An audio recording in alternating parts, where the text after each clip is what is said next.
Tenemos el agrado de presentar al doctor Eduardo Molto Gil, de nacionalidad cubana. Vamos brevemente a mencionar su currículum. Es licenciado en Física en la Universidad de La Habana, Cuba, en 1975. Doctor en Ciencias Pedagógicas con mención en Didáctica de la Física, 1991. Profesor titular de la Física, Didáctica de la Física y Didáctica de las Ciencias de la Universidad de Ciencias Pedagógicas Enrique José Varona, en Cuba.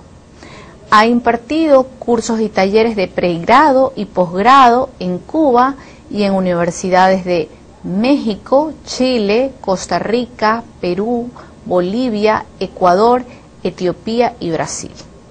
Con nosotros el doctor. Doctor, como usted conoce mucho acerca de este tema, nos gustaría saber qué es la didáctica de las ciencias. Bueno, mire, antes de responderle a su pregunta, permíteme agradecerle, ¿sí?, a la Escuela Superior Politécnica del Litoral, al Instituto de Ciencias Físicas y al Centro de Investigaciones y Servicios Educativos de esta universidad por haberme invitado en esta segunda ocasión a visitar la universidad. En estos momentos, bueno, entre las cosas que haré, hablaré, ¿no?, a profesores sobre la didáctica de la ciencia.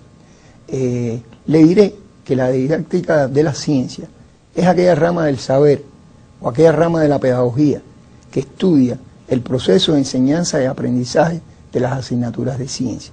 En particular, nosotros nos ocupamos de buscar la generalización, ¿sí?, de aquellos aspectos que son comunes en el proceso de enseñanza-aprendizaje de asignaturas tales como matemática, física, química y biología.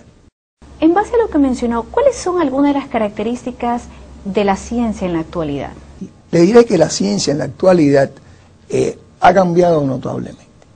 Podemos decir que nos encontramos en una revolución social y cultural basada en la ciencia y la tecnología. Hoy incluso en el arte se usa la tecnología, se usa la ciencia. Lo mismo se usa en cualquier estadio de la sociedad. Esta revolución social y cultural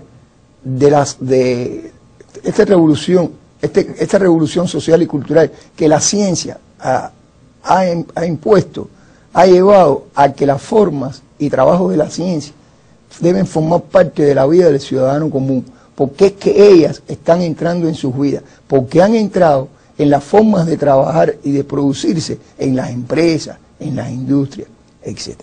Otra característica que tiene la ciencia en la actualidad es que ella llega al ciudadano común a través de la televisión, donde existen muchos programas de divulgación de la ciencia, de divulgación de la tecnología, que le llega al estudiante, a través de las revistas científicas.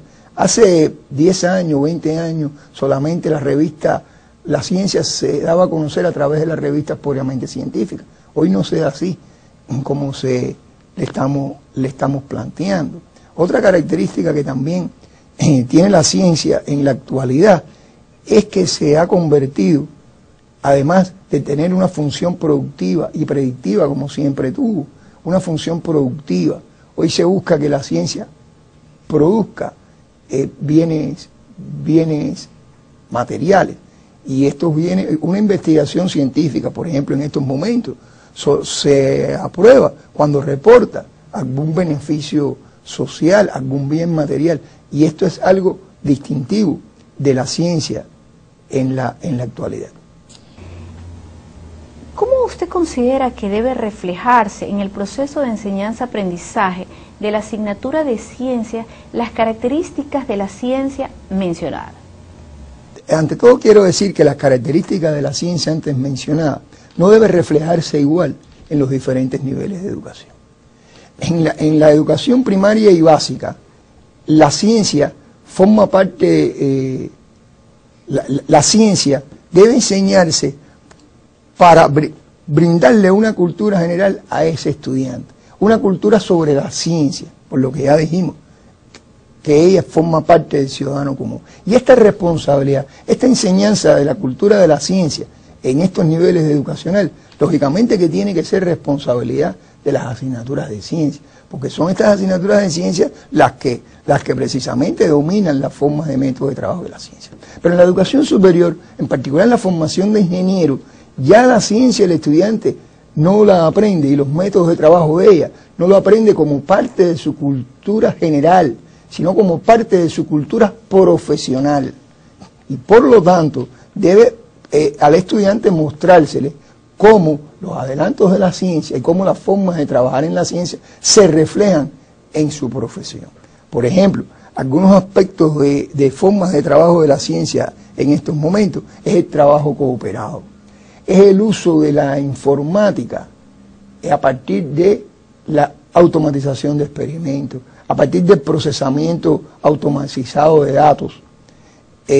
Otra forma que está presente en la ciencia como método de trabajo es precisamente la defensa de los criterios que tiene el científico. Bueno, hay que enseñar al estudiante a que defienda sus criterios, a que formule hipótesis, a que haga experimentos precisamente para la comprobación de estas hipótesis. Pero en estos momentos, por ejemplo, el experimento tiene dificultades en la enseñanza de estas asignaturas mencionadas, o sea, física, química y biología, porque en la mayoría de las escuelas, en la mayoría de las universidades, se realizan como recetarios de cocina. Y no.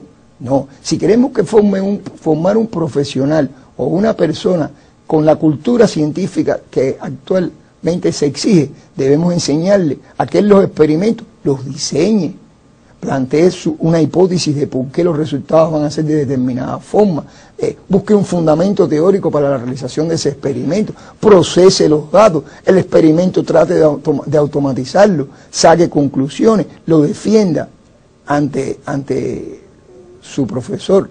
Otra cuestión importante que debe reflejarse en el proceso de enseñanza de las asignaturas de ciencia, ya dijimos, es precisamente que el estudiante vea al estudiar la ciencia, en el caso de la primaria y la secundaria, que vea cómo esa ciencia se refleja en otra ciencia, en la tecnología, en la sociedad, en el medio ambiente, en particular en la vida de ese estudiante. Por lo general, el proceso de enseñanza-aprendizaje de la ciencia está muy alejado de las necesidades vitales de ese estudiante. El estudiante va a la escuela a buscar explicaciones a eso que dijimos que ve en la televisión, que ve en las revistas divulgativas, y sin embargo esa respuesta no la encuentra en la escuela, no la encuentra en las asignaturas de ciencia. Lo mismo pasa con el profesional que formamos. A veces el profesional que formamos llega después a la empresa, y en la empresa se encuentran métodos de trabajo de la ciencia, formas de trabajar determinada tecnología, y no lo hemos formado para ella. O sea, estas son algunas cuestiones que el proceso de enseñanza-aprendizaje de las asignaturas de ciencia debe reflejar, porque son ellas la máxima responsable de enseñar esta parte de la cultura científica.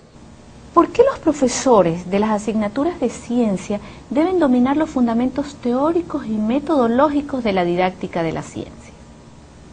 Hay una tendencia entre los profesores de pensar que dominando el contenido de la asignatura que imparte, que a veces incluso los profesores tienen dificultad con el contenido de la asignatura que imparte. Pero bueno, se piensa que enseñar se puede hacer solo sabiendo el dominio, solo sabiéndose el contenido que enseña, y que puede actuar por su sentido común, que no le hace falta unos fundamentos teóricos, ¿sí?, para guiar el trabajo del estudiante. Sin embargo, un científico del siglo XIX, con lo cual yo comparto su idea, dijo que no hay nada más práctico que una buena teoría. O sea, práctica y teoría deben andar unidos. Y cuando uno trabaja fundamentadamente, entonces es más eficiente.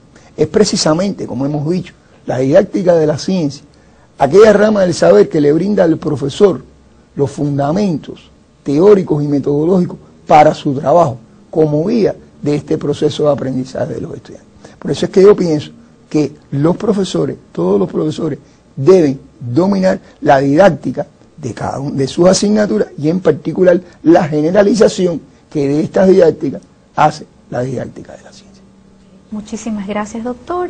Aquí desde el Centro de Investigaciones y Servicios Educativos del ESPOL, informó para ustedes la ingeniera Giselle Núñez.